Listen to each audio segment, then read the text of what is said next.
Okay, so let's play.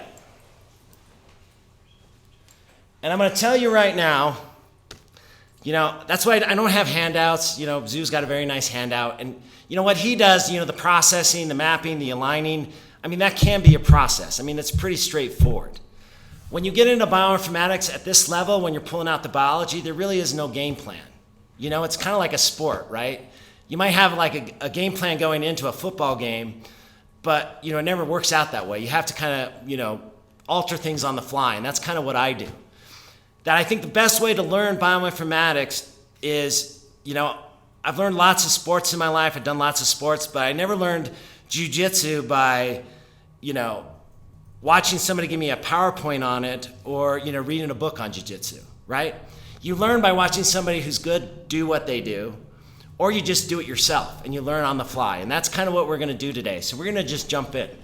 Okay, so let's find our data. Normally what I do is I'd have you download your own data, but it's kind of takes some time, and I kind of want to save that for some of the things I want to show you. So let's go to, on the left side of your window, go to collaborations. Click on that. Okay. At the very bottom, you should see an AACR 2017 ABC versus GBC. Be sure to join that group. That is us. Sorry, which one? Yeah. AACR 2017 ABC versus GBC.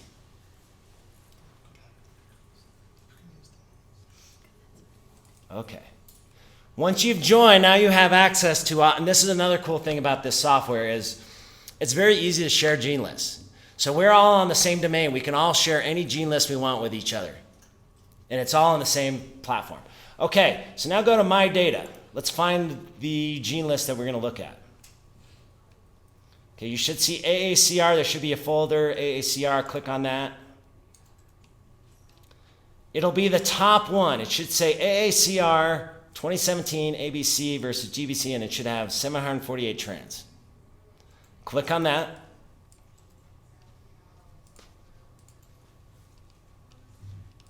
Okay, wait a minute. I need to clear something. Sorry. I did a meta-analysis first. Okay. We're back. Can we make sure everybody else is clear? What's up? Everybody on it? Oh, everybody else is logged in individually. Okay. So we're here. Now what I want you to do is click on that little red window. It said Quick View. Okay, you there? Click on it. What we have now done is we have put our gene list in that has fold change. So we have our 748 genes, and we also know which direction our genes go based on the activated phenotype.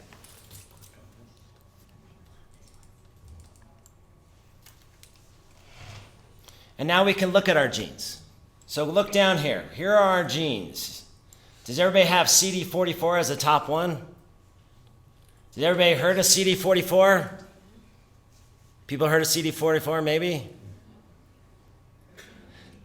Maybe, yes, no. It's an oncogene. It's actually kind of a famous oncogene. And it's actually definitely involved in B-cell lymphoma. Okay. So we have, and we can just mouse down here. Here's what I want you to learn. If you get anything out of this today, is to get your hands dirty, right? You can totally go through these lists, and you can just basically, just gene by gene, you can pick up a lot of information. Look at the second one down here. Glutamine synthetase, ligase. Oh, glutamine synthetase. Glutamine, main source of energy, involved in cell proliferation. This is probably how this activated cancer is eating. I just found its food source, right? Look at this CD44. It has the highest fold change. Where is CD44 located on the cell? Surface. That can be my marker, right? Now I have a marker that's very different between the two cell types. Maybe I use this to target the activated state. Maybe I use it to get an antibody and pull those cells out so I can basically culture them or identify them, right? Lots of information, even just looking at the gene level. And we can. So what you can do is you can actually explore with the gene level. So click on CD44.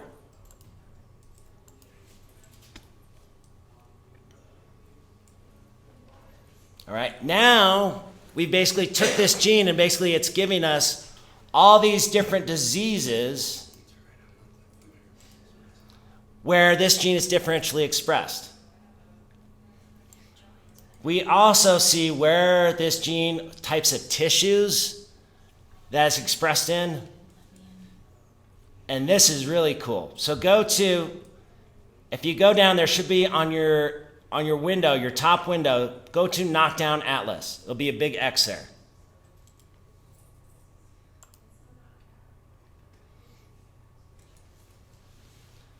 Now I'm starting to get into what are some of the genes that affect CD44. And if we look here, if we go down, so basically what Illumina is doing or Correlation Engine is doing, it has an extensive basically knockout database. So they have lots of information on when you knock this gene out, these are all the genes that change. And if you go down here, you'll see this P10. When I knock out P10, this gene, CD44 gets upregulated. So click on P10. These will be the studies that prove that. So in this study here, so click on the first one, choroid, plexus, blah, blah, blah.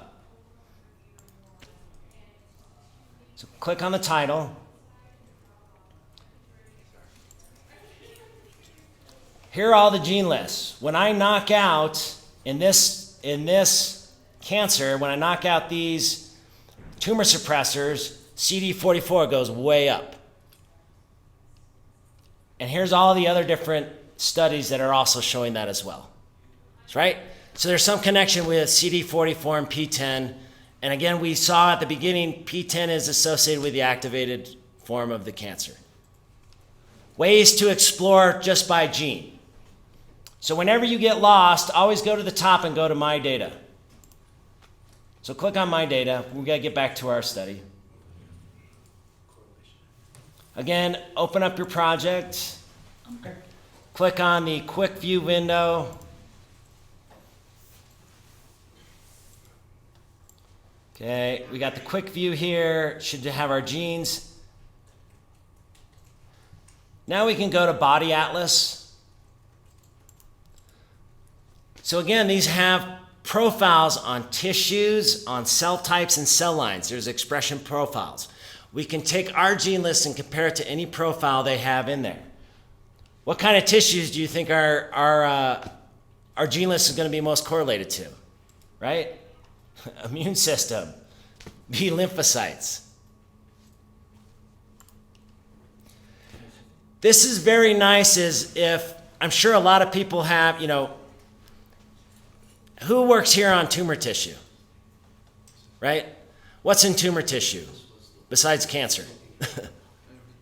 Everything, stromal, you got epithelial cells, you got blood cells, you got immune cells. This will help you kind of decide what type of tissue you're actually looking at. What do most of my tissue have, potentially? This is really cool for doing that. And I usually use this a lot when I use mixed cell lines. What you can also do is we can identify certain cell lines in their database that resemble what we're looking at. So go to cell lines. So there's cell types right next. Go to cell lines. That's the third one. Right? Look at all these lymphomas cells. We would expect that. But it's negatively correlated. What we're showing is that these cell lines are more related to the germinal cells that we have.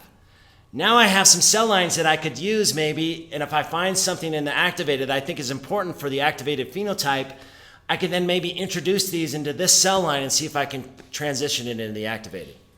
Right? And we can also go down here and get us an idea, what does the activated form look like? And if we go down and we look for red,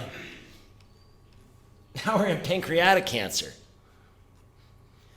Here's what I find is that these classifications that we give to cancer, like lung cancer, bladder cancer, they're kind of arbitrary. What I have found is I have found lung cancers that look way more like bladder cancer than they do to any other type of lung cancer, and vice versa, right? This will help you kind of identify particular cancers that your